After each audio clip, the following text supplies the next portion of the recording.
behalf of Team VIMHANS, I'd like to really extend a warm welcome. Thank you for joining us and taking time and being in the journey of awareness. So our topic for today is post-pandemic lifestyle changes in youth population. So COVID-19, as we all know, is a global burden which continues to redefine daily lifestyle-related habits in a significant manner as pandemic progress through different phases and especially for youth. To shed more light on this, we have our expert speaker, Ms. Naina Sharma. Ms. Naina Sharma is an expert she is a clinical psychologist working at VIMHANS, and she has an expertise in handling and managing cases of especially youth and young adults in cases of anxiety, depression, personality disorders, obsessive compulsive disorders, and she has also have experience in addiction and issues at VIMHANS. And over to you, ma'am. Thank you. Yeah, thank you, Disha, and I welcome all of you for being a part of today's talk. So, today's topic is related to post-pandemic lifestyle changes in youth population. And whenever we think of pandemic, I think it was challenging for all of us in different ways. And I have also observed that each generation has to go through an era-defining upheaval. I mean, some of us lived through independence, through wars, and some through economic liberalization of the 90s. But I think nothing could have prepared us for facing the pandemic. And in turn, it would have been nearly impossible to prepare our younger generation for the same. So, I mean, the impact of pandemic was not limited to its actual disease, but a gamut of related issues and lifestyle changes forced upon them due to the pandemic. And especially for teens, pandemic restrictions resulted in restrictions which included 2 years of virtual schooling, virtual college, not meeting friends, cancelling activities like sports, dance, singing, and band concerts, etc. So, and for the ones who really rely on social connection for the emotional support, it took a heavy toll on their emotional health. And COVID-19 triggered new problems for some teens, but it has also exacerbated existing mental health and emotional health issues.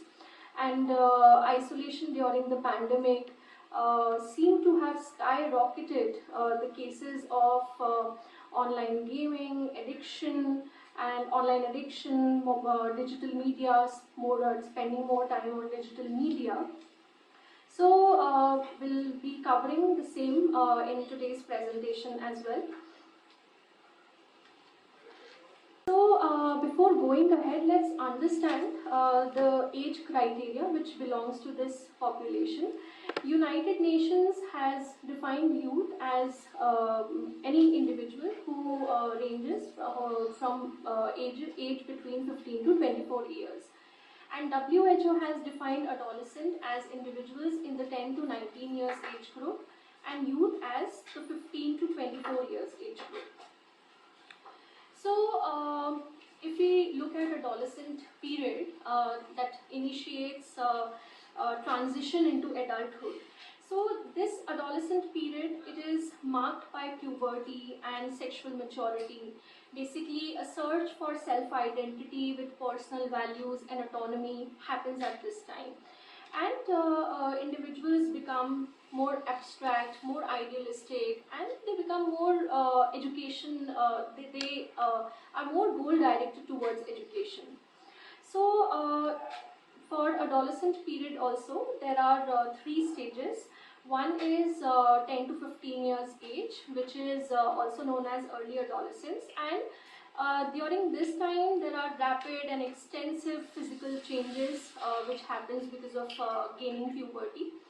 And another one is middle adolescence. Basically, during this period, the individual is in high school years. And late adolescence, there are lesser physical developments at that time. I mean, till that time, the person attains puberty, and there are more cognitive developments. Then 18 to 25 years age, in which adolescent period ends, and person enters into taking adult roles and responsibility. This is the period when they love, when they explore career, their responsibilities, friendships, relationships, and they start making commitments in all these aspects of their life. So if we look at lifestyle changes during the pandemic, I have clubbed it into three main categories, that is behavior, cognitive and emotion. In behavior, what we have majorly seen that there are difficulties in interpersonal relationship, be it with parents, friends, or any other relationship issues that they have encountered, and also behavioral addiction in terms of eating, binge watching, spending time on screen and digital media. Then third one is attention and concentration difficulties, which has also led to exam anxiety, and we'll be discussing about it later. The third one, we have already covered it in our previous presentation, which was regarding grief, depression and anxiety. So I understand that this particular population goes through numerous physical, cognitive, emotional changes. So before understanding how to manage their situation, how to help them, it is highly important to understand that how do they develop, what exactly happens with them at this particular age. So like we know that our brain develops through a process. It never develops instantly and rapidly. It has to go through a process. During this age, the brain and cognitive faculties are developed, but they are not, especially prefrontal cortex, which is responsible for analyzing or decision making or planning. It is not fully developed till this age, and especially when they encounter any emotional experience, when they are required to respond appropriately in any emotional or stressful situation. So they might lack with their reasonable understanding or analytical understanding. At this age, generally what we have seen that adolescents and young adults express anger in different forms, and anger can manifest and be expressed in different ways. So anger is basically a way of acting out an internal disturbance like anxiety, fears or friendship issue, or dealing with, I mean, at that time they might be dealing with any kind of interpersonal issues as well, like bullying in school or aggression at home. So, first form of anger is, I mean, this is one way through which you can identify that they are expressing anger, which is outward, which is very clear, direct, and obvious, and which you can figure out on the basis of how they are expressing themselves verbally and non-verbally. So sometimes there are anger outbursts, hitting, screaming, shoving children, pinching other students with a pencil, and threatening another person with scissors. So pushing or tripping another student. These are common behaviors that can be seen. And second one is inward anger, which is mainly directed towards self, and it is commonly seen in depressive mood states. So this form of anger, in this form of anger, what happens that person directs the anger towards self and starts blaming self, starts looking at self very negatively. and it can be reflected through talks like that I'm loser or incapable, no one loves me, or I'm not deserving of anything. So whenever your adolescent expresses in this way, so you can identify that somewhere, it is related to anger towards self. Then passive anger. So sometimes adolescents do not share their anger very directly, but they use it in a more subtle and indirect manner. Like they might come up with silent treatments, they might be sarcastic at times, they might give snide remarks which are not related to the direct activity. So, as I have already mentioned that anger in this population, it reflects the internal disturbance. Internal disturbance may be in the form of fear, anxiety, or any kind of disturbance that they are encountering at their home. Then trauma and family dysfunctional. It has been seen that children who have had some trauma or traumatic experience in the past, or if they have been raised in a dysfunctional family environment, like violent, where they have witnessed physical violence, verbal abuse, or if they have also experienced heightened conflicts. So at times that also becomes the reason for expressing anger. And we know that learning happens through observation as well. What children see at home, they start learning it directly and indirectly. So if they witness frequent conflicts and frequent angry exchange, frequent exchange of dialogues between parents, they somewhere start modeling it, and they also start using it without being aware of the same thing.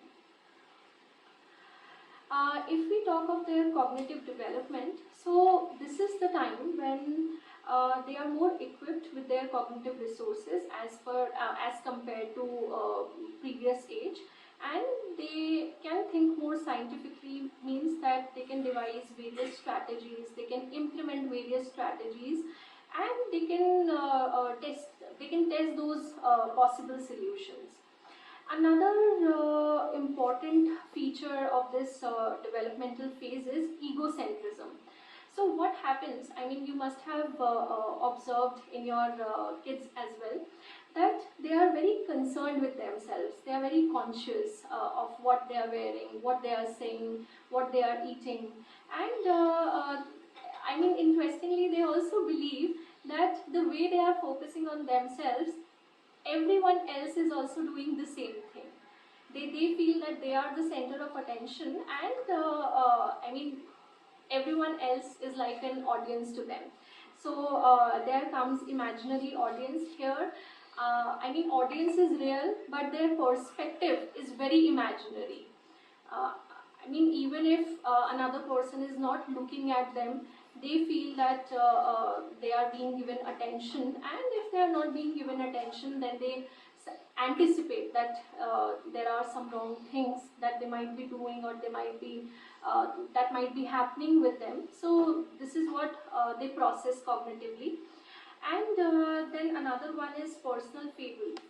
So what happens at this age, they also believe that what they are thinking and what they are experiencing is very unique, something which is happening for the first time, something which nobody has ever thought. Some teenagers come up with amazing ideas, amazing changes which are not existing in the current scenario. But this particular aspect might also lead to their immunity towards harm. They become more immune to harm, and it also contributes to risk taking. And they consider them, at the same time, they consider themselves as less vulnerable for negative events than adults, because this is the time when they become aware of their cognitive and emotional resources, and they feel that what they have gained is something very new, and with the help of that they will be able to manage and handle everything. But the reality is that that understanding is not holistic till that point of time. Well, this is the period when puberty enters into the picture, and because of that, there is a production, heavy production rate of growth hormone. It almost doubles, and that is the reason there is an increase in growth velocity. So, I mean, it is the rapid rise in hormone level that necessitates a difficult adjustment period and emotional swing for some adolescents. And high level of several hormones secreted during adolescence are also associated with higher levels of depressive moods and depressive emotions and mood fluctuations as well. You might have also noticed that at this age they at times appear very energetic, very enthusiastic, and other times they complain that they have less energy and they feel fatigue more often. So there is always a complex interaction between teens' hormone level and what is happening in the environment. During this phase, if there are other environmental stressors which are existing, such as parental pressures, school pressures, family conflicts, so that that may precipitate mood swings, or that may increase their emotionality even more. I mean, anyways, during this phase, they do experience fluctuations in their mood. They do experience mood swings. But in the presence of such environmental stressors, when they are not equipped with skills, cognitive and emotional skills to manage these mood swings, so it might double and it might worsen their emotional situation. So, along with that, puberty also involves a substantial increase in hormones like testosterone and estrogen. So, these physical and maturational changes set the stage for an increase in sexual concerns, interest, and behaviors. Although how they are expressing their sexual concerns, how they are understanding their sexual concerns, interest, and how they are indulging in these behaviors, it is definitely dependent on what kind of upbringing they are getting, in what kind of culture they are living, what kind of religious convictions they have, and personality, as in, like, there are different traits in personality. If impulsivity, anxiety, if such traits are existing, that does have an impact. And how what they have learned from their parents, from their peers, from siblings, from cousins. So all these aspects impact that how they express their sexuality. Nowadays, media and the internet also influence their perception towards sexuality. And with the help of media, they have the access to literature and movies which has sexual content. That also affects their perception towards sexuality. So it has been seen that higher rates and early sexual intercourse are generally related to early puberty, family issues, lack of parental monitoring, sexual abuse, poor school performance, low education aspirations, peer and partner pressure, and when parental discipline and control or are either very harsh or very lax. So in such situations, more sexual activity is found in the teens. So this is the age when they can identify with self as heterosexual, homosexual, bisexual, and asexual as well. When it comes to emotional development, we talk of self-concept, and self-concept is basically different ideas that they develop about different aspects of their self. So when they have when they have an idea of self concept, it leads to self esteem. Basically, what does it mean? That how they are judging, how they are analyzing different aspects of their self. And it does not involve only appreciating or acknowledging one's own worth and importance, but it is also related to accountability and responsibility, that whatever decisions and choices they make, whether they are capable of taking responsibility for the same or not. So it has been seen that high self-esteem is generally related to academic success and to an internal locus of control, which means that whatever happens in their life, they first look inward, and then comes the perspective for addressing all the environmental aspects. So in the cases of high self-esteem, it has been seen that there is less preoccupation with peer approval, less susceptibility to peer pressure, more positive interpersonal relationships, and pro-social behavior. And high self-esteem also helps them to cope with different stressful situations in their life. On another side, low self-esteem is associated with anxiety and depression. So when people with low self-esteem face difficult tasks, they may quit, they may self-blame, and they may avoid problem, cheat, bully others, or they might try to escape the stressful activity, the stressful event as well. So I wanted to talk about this particular crisis of adolescence so that we can keep in mind that how we can help adolescents. Basically, this is the time when the ego formation happens, when they develop different ideas about themselves, and they start executing those ideas into different situations in their life. So if they understand, if they explore enough to understand themselves, so the positive outcome of adolescence is the formation of a solid personal identity and a sense of psychological being.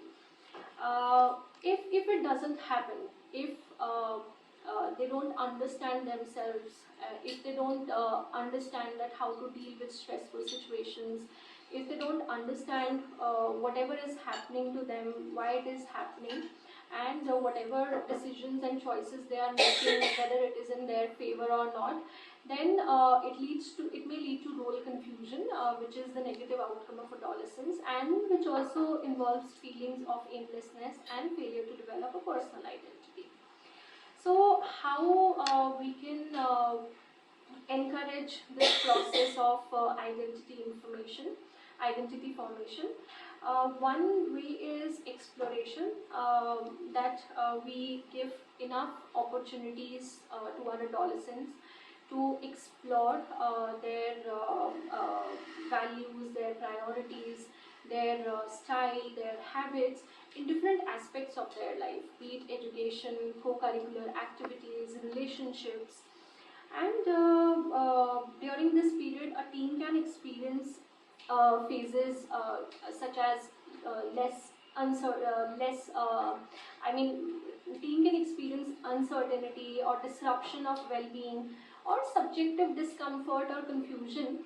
But if we look at it from a third person's perspective, so we can make them understand that why it is important to go through this confusion, and how they can choose what is actually close to their interest and their style.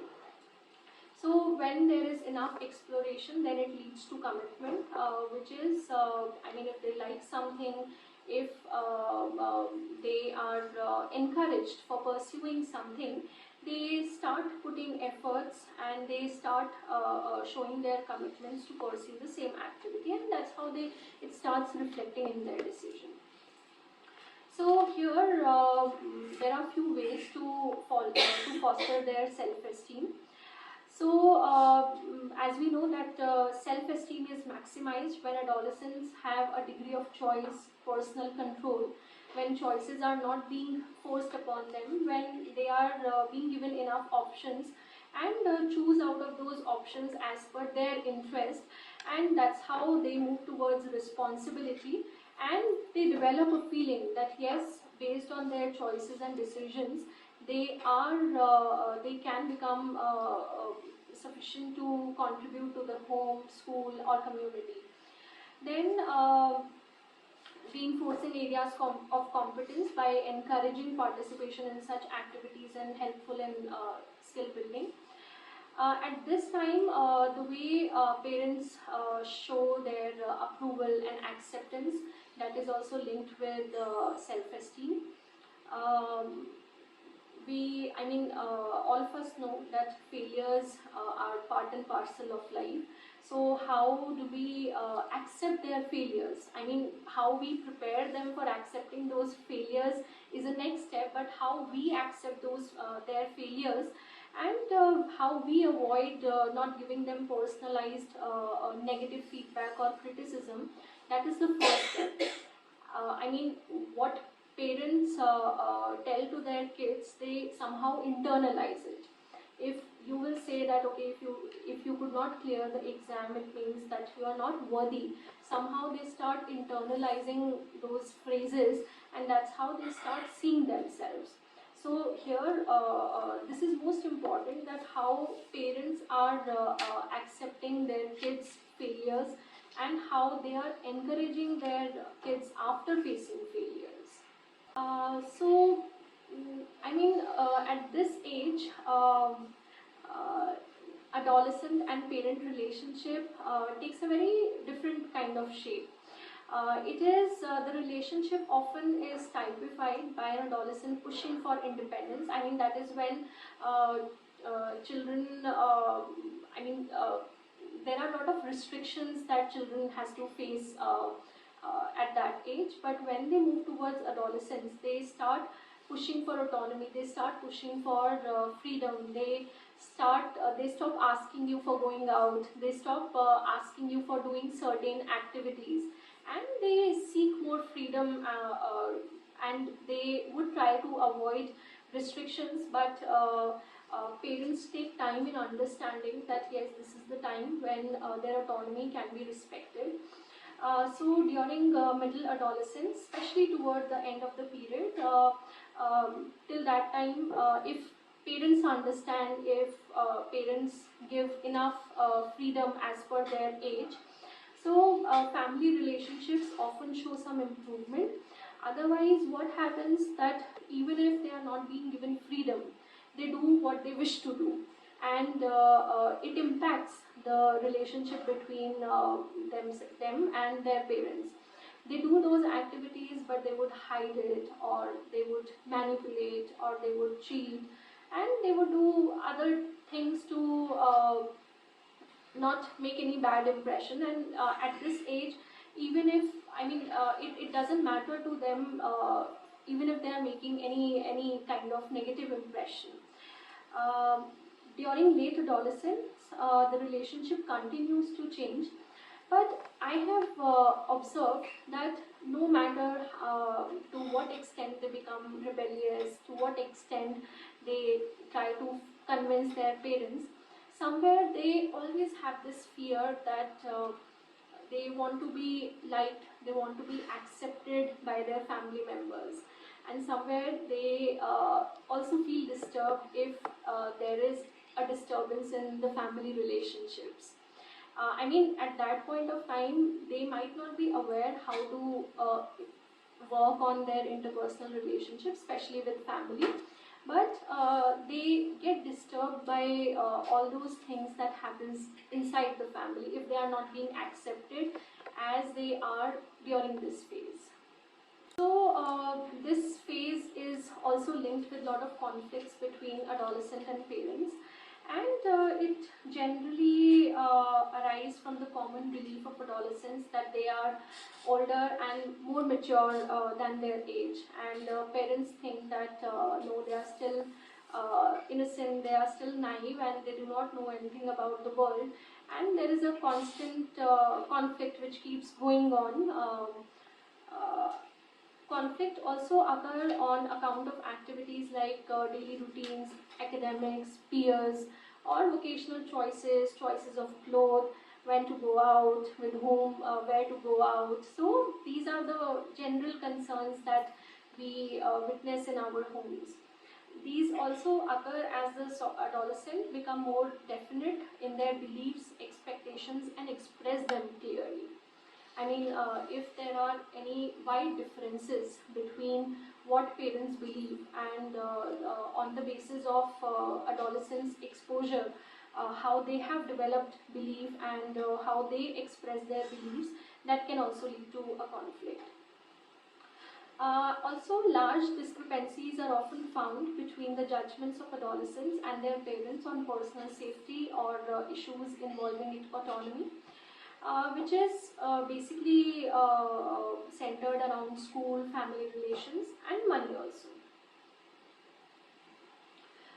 Uh, I mean, if we talk of conflict, so it is something that occur in all relationships. But when conflicts are prolonged, when conflicts are more frequent, they can have more detrimental effects. Um like conflicts, when conflicts are prolonged and are the most prevalent experience of the family environment, if it keeps happening very frequently and when arguments are heated, hostile, and which also include verbal or physical display of anger, in those cases it harms child's emotional and mental health. When there is a lack of negotiation skills, or when there is an use of silent treatment, or there is breakdown in communication between members, that also leads to different issues that child experiences with attachment. Like it may lead to feeling insecure, confused, and fearful. And what is being observed that during these conflict stages and before these conflict stages also, uh, how it impacts their attachment with the parents, it gets reflected in their adult relationships as well. And another one is when conflict invalidate needs or do not take care of the needs of family members. There are some other psychological consequences of prolonged conflicts, such as they experience high level of stress, greater likelihood of experiencing physical and mental health problems like sleep issues or school issues.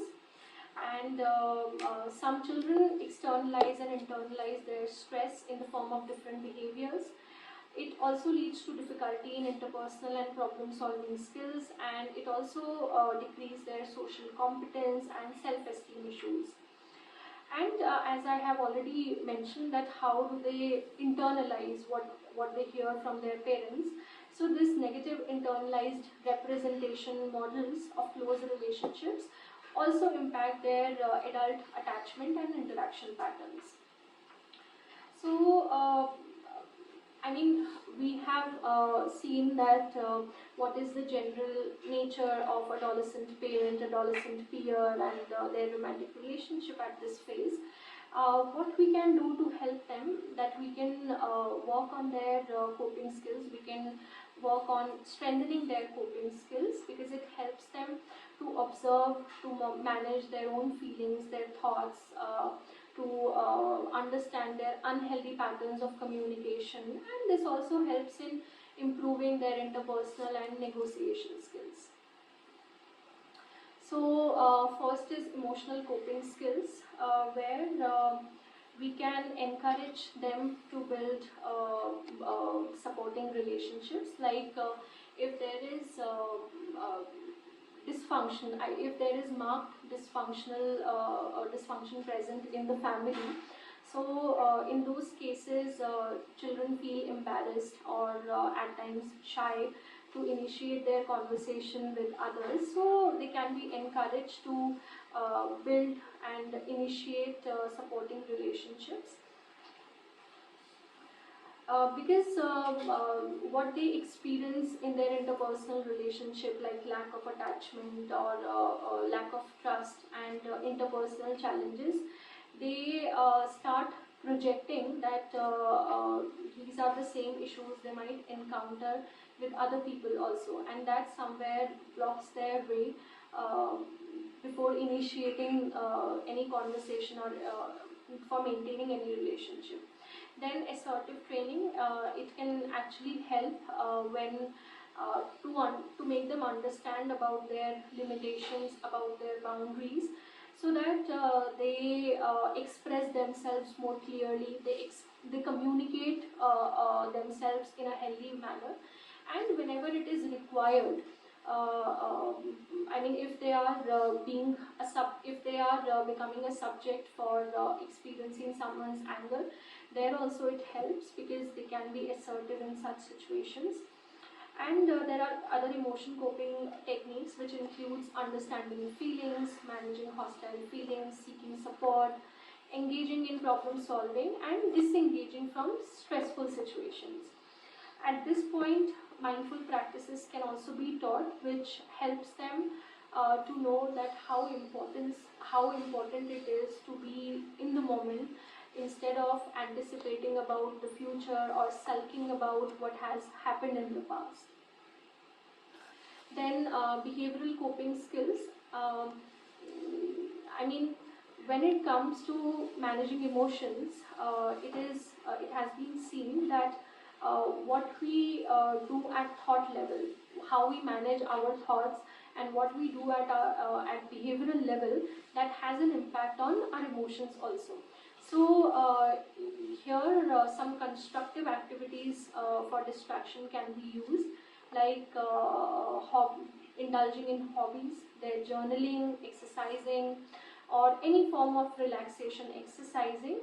And along with that, we can make them learn that getting into substances and getting into any kind of addiction, net addictions, cannot be helpful. Yes, at that moment they think that it is helping them, but in the long run it doesn't help.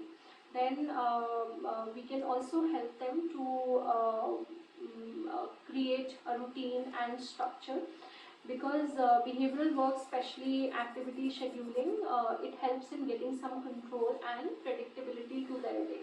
When they know that what all things they need to do and they need to perform during the day, they have less space for processing all those things that might not be required. Then cognitive coping skills, with the help of professionals, they can focus on identifying and challenging cognitive errors, reframing and rephrasing certain thoughts, cognitive structuring, restructuring, and they can be taught about self-monitoring techniques and active decision-making techniques for dealing with family and relationship issues. Another important aspect of this age is that this is the time when they have an increased desire to spend more time with their peers and engage in peer-oriented activities. This is also the time when their peers' interactions and friendships are more autonomous, and that is under less adult supervision. Uh, and it is not limited to just friendship. They also desire to be a part of the group, to be a member of any club. I mean, when they experience social when they become a part of any kind of social group, that also helps them in their process of forming identity. Another change in adolescence interpersonal relationship is the growth of relationship with teen of the other gender. This is the time when they start showing, they become inclined towards initiating any form of relationship with teens of other gender. So, adolescent romantic relationship, as we have discussed, that there is an increment in hormones like testosterone and estrogen. And that also changes their sexual concerns and attitudes. So one of the most significant developmental changes in adolescence is the emergence of new patterns of social interactions, building relationship skills, developing intimacy, and adjusting to new sexual desires and impulses, which generally comes out in the context of a romantic relationship. So, at this phase, dating can be viewed as a process during which adolescents interact with their partners, and interest in friendship with same or other gender generally increases by junior high school. So, romantic relationship also involve fascination and sexual attraction, fantasies, and it integrates many other behaviors that involve affiliation, attachment, and giving style, and caregiving, sexuality. So, I mean, it has implications towards identity and interpersonal functioning in the later stages also. So, there is a reason that adolescents are more drawn towards peers and member of person of other gender, because it provides space for exploration, and it also helps to consolidate their self-worth and esteem, because that's how they feel more wanted, more supported, and more acknowledged. Also, participation in new activities, and when they participate in new activities, when they share their experiences with peers, when they get to know about others' experiences, when they allow teens to examine different values and norms. So this is also, this process also helps them to explore what do they want to prefer and what kind of values and norms they would like to adopt. And it is largely in and through these interactions that the teen is able to make choices, exert opinions, explore roles, expectations, and belief to work towards an understanding of self and its functioning. And good peer relationships also contribute significantly towards positively solving the crisis of identity versus role confusion. Sometimes it happens that adolescents get inspired by the choice of their friends. Sometimes that peer influence also works positively for them, and it helps them in consolidating their own self-esteem. But if the adolescent identifies with a delinquent peer group, then this itself can be a marker for increased physical or relationship aggression. And through these friendships, through these relationships, they also learn that why empathy is required, why it is required to show empathy in the relationship, why it is necessary to be empathetic towards another person. Okay, there are some challenges and concerns which we can keep in mind, especially for adolescent peer and romantic relationship. If our child is having any kind of mental health concerns, for example, social anxiety, so that might make the child more, make the child feel more disinhibited, and child might feel restricted for initiating any kind of conversation or any kind of relationship. Then bullying and aggression. If our child is more subjected to face bullying and aggression by others, so that can also lead to a challenge. If we are observing that our child is of shy and reserved temperament, we might need to work on the child's social skill training, and make them aware that how to not let this kind of temperament come in between their interpersonal relationship. Then rejection and neglect. What happens that there are various events that they encounter at this stage. For example, if a child has stolen something from another child, and another kids have they have got to know about it. So post that event, they might face rejection and neglect, and post such events, they might feel restricted for they might you might encounter school refusal, or they might like to avoid interaction with their peers, and they might want to avoid the whole situation as well. Then parental factors, sometimes when there is overprotectiveness, or when parents are more controlling by nature, that also restricts them from initiating relationship with others. Then cyber issues. All of us know that the way our younger generation is uh, indulging in digital media, it is definitely hampering the quality of their interpersonal relationships when they deal with their friends or their partners. So at that time, they require different skills, and they are not being trained for those skills. They are not equipped for those skills. So it impacts. Then peer influence. Um, Basically, I mean, at this age, almost each and every child go through this influence, and they all experience it. So it is seen as subtle peer conformity, and it is a normal part of adolescent development.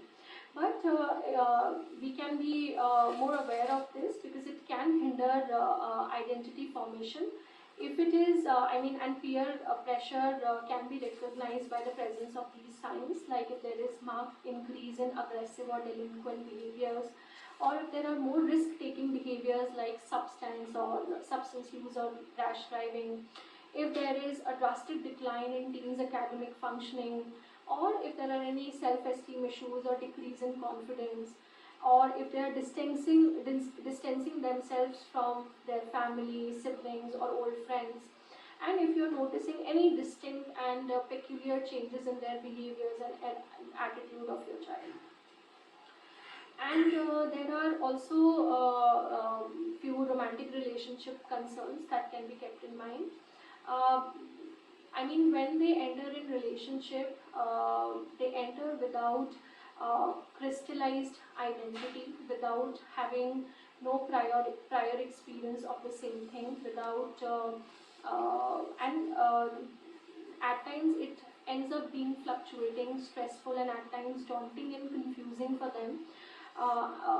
It is about adolescent, but it can it can be like this for a person at any age. Then this is the time when their self-esteem is not fully developed. So during this period, how do they experience a sense of achievement, and keeping in mind all the ongoing brain developments that keep happening, that may make them vulnerable to develop negative self-image. For example, if they get to hear anything negative about themselves, if they become a subject for bullying, or if they become a subject for abuse in the relationship, so it does have an impact on their self-esteem. And sometimes it happens that when an adolescent dates, he or she at times ends up prioritizing the romantic relationship over everything, over and above like all other friendships and the family relationships also. Then there is impact of egocentrism to toxic abusive patterns. Because of ego, because of this, if a child is feeling that what they know is the best, and they know they can protect themselves, they know better than their parents, what they are doing is the best and is in their favor. So their risk-taking behaviors might increase, and they might indulge in such activities even more often, and which can also lead to cutting, hitting, or harming themselves, avoidance to food. So for training them in this particular aspect, we can work on their social skills training, which includes verbal and non-verbal techniques, initiation skills, assertiveness and empathy building techniques, and tasks. So we can teach them that how to, we can teach and learn from them at the same time, that how to resolve conflict and how to work on negotiation skills. We can also work on their assertiveness training, and we can encourage, I mean, not just as a family member but as a part of the school community also. We can encourage more peer activities, collaborations, games, picnics, school trips, competitions or celebrations, where they get more space and opportunities for peer interactions. And this is basically for parents, that they can observe if their parenting style is whether it is interfering or allowing adequate peer functioning or not. They can also monitor their teens from time to time, that they can also monitor when they are experiencing anxiety. They can ask them that what could be the reason, and they can give more space to them so that they can come and express. And parents can also discuss and demonstrate different characteristics of healthy relationships, like mutual respect, trust, honesty, fairness, equality, and open communication. Like I can give one example for mutual respect. It is demonstrated when partners, if parents are also doing the same thing at home, when partners listen to each other, when they are kind to each other, when they have respect for each other's opinions and ideas, and when they accept each other as they are. In the same way, trust can be seen. I mean, we can make them aware that in order to feel secure and attached in your relationship, physical presence is not required every time. And when they are away from their partners, how they are feeling, if they are feeling secure, if they are feeling attached, then it is one of the characteristic of healthy relationship. In the same way, we can also discuss and discourage characteristics of unhealthy relationship, like controlling nature, disrespect, hostility, abuse, dependence, intimidation, and dishonesty. Sometimes when kids witness such kind of behaviors in their home environment, they are not able to differentiate between these healthy and unhealthy characteristics. They adopt what they see, and they start normalizing those symptoms in other situations as well.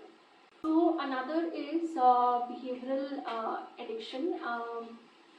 So addiction or dependence has been traditionally conceptualized as related to drug intake, and however, growing number of young people are exhibiting behaviors that are addictive yet unrelated to drugs. And these include behaviors such as compulsive gambling, eating, porn watching, exercising, video gaming, shopping, internet use, and social networking.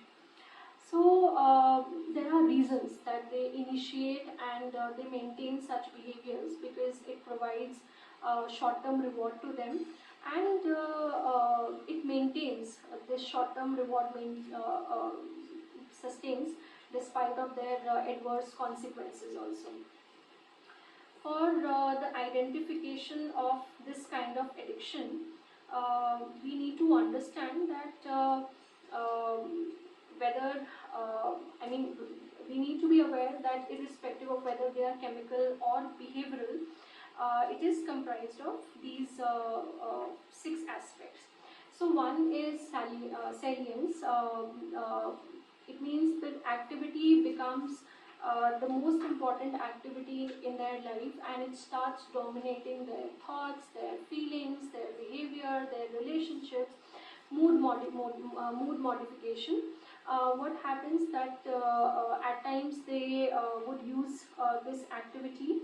I mean, this activity is sometimes preceded by feelings of tension and arousal. If they are experiencing any kind of tension or any kind of stress in their environment, they might initiate this activity, and in short term, it leads to changes in their mood. It ends up modifying their mood only in the short term phase. Then for having the same effect, they would require to spend more time and more energy on such activities. And withdrawal is when they are away from those activities, when they abstain themselves from those activities, There are some alterations that they experience in their mood, and they find it difficult to regulate their mood. Then because of because of this kind of indulgence, they do experience conflicts in their relationships as well with family members. And relapses, basically, if they have if they decide to quit, and after quitting it, if they get back to it after some time, these are the characteristics that we can keep in mind to figure out whether our child is going through such kind of addiction or not.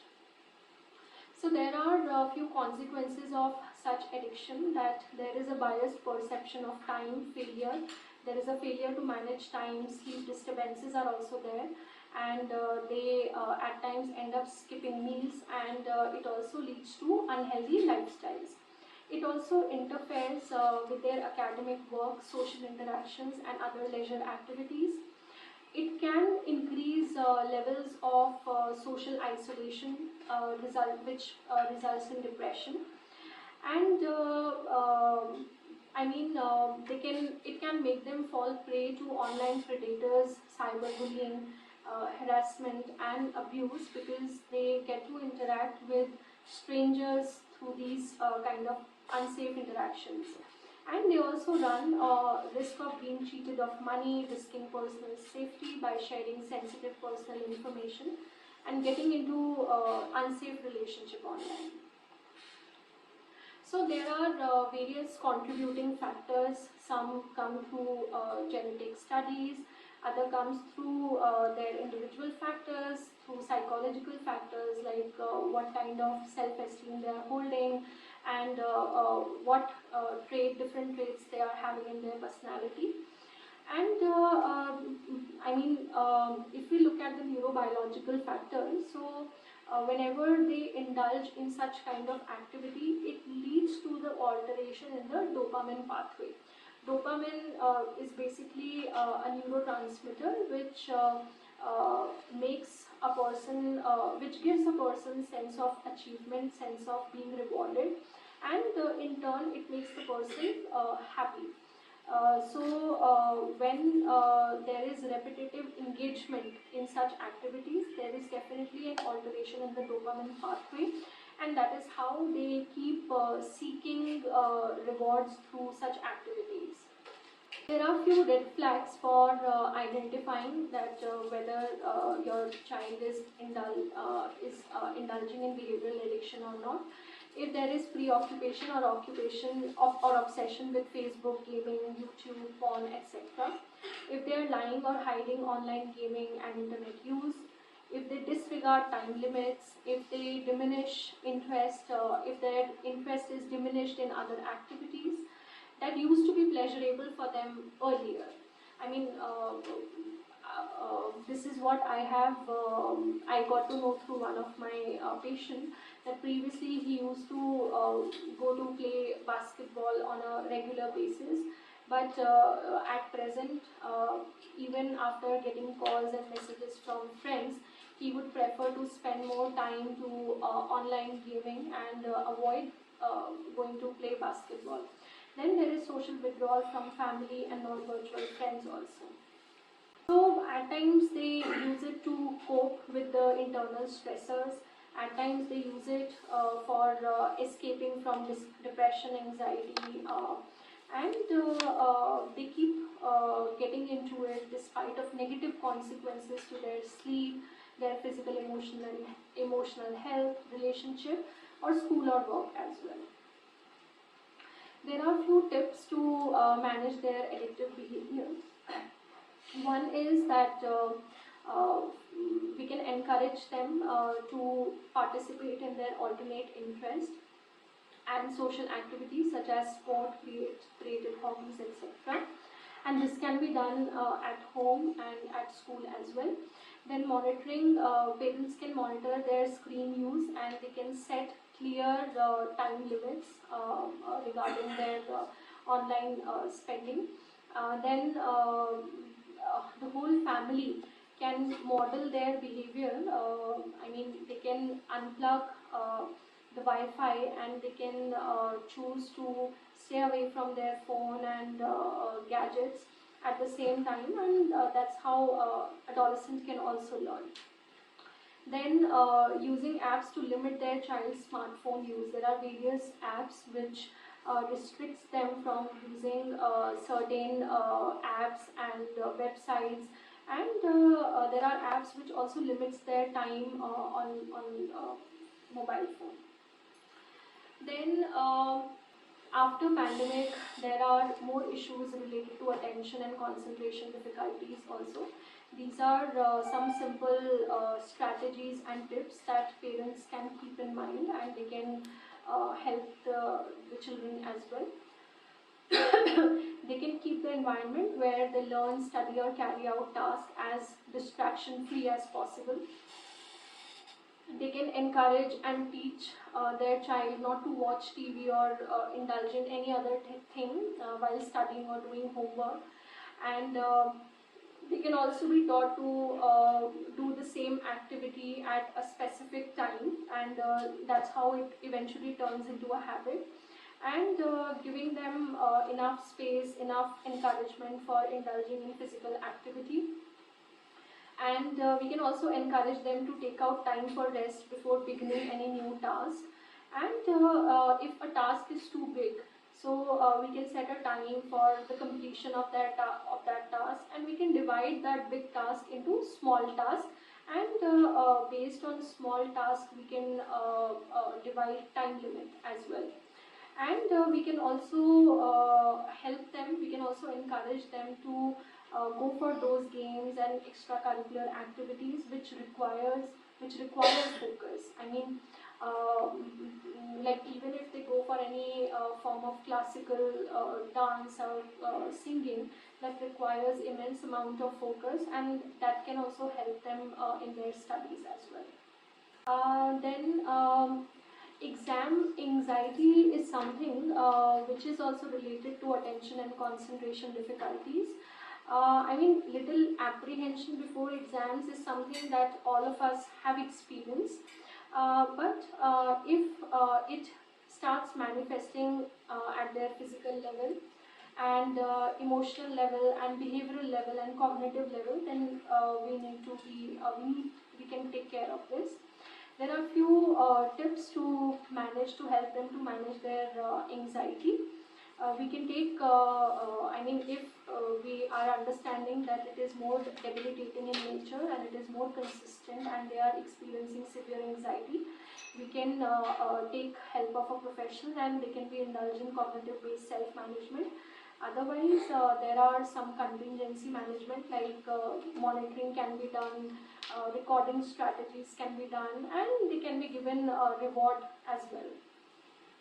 There are few other helpful strategies for students that can help them to manage exam anxiety, like reviewing class materials periodically, prepare for the test in advance, learn the basics of the course or subject, be organized while covering the content, and create a clear targeted study plan, and encourage them to avoid last minute revision, and ask them to exercise and get a good sleep before the test.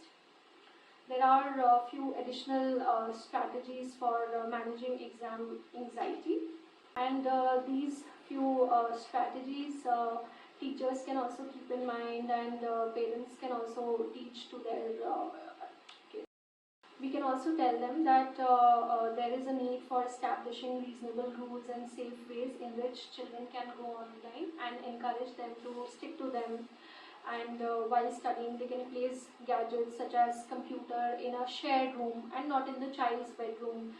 And we can encourage them to complete the school work first, and then indulge in online related any kind of activity. And if we keep this kind of communication open, and we talk to their child about their online time and curiosity, then we also understand different issues and challenges they might be facing in their life. Thank you so much. Thank you so much for being for patiently listening and understanding things. Thanks a lot.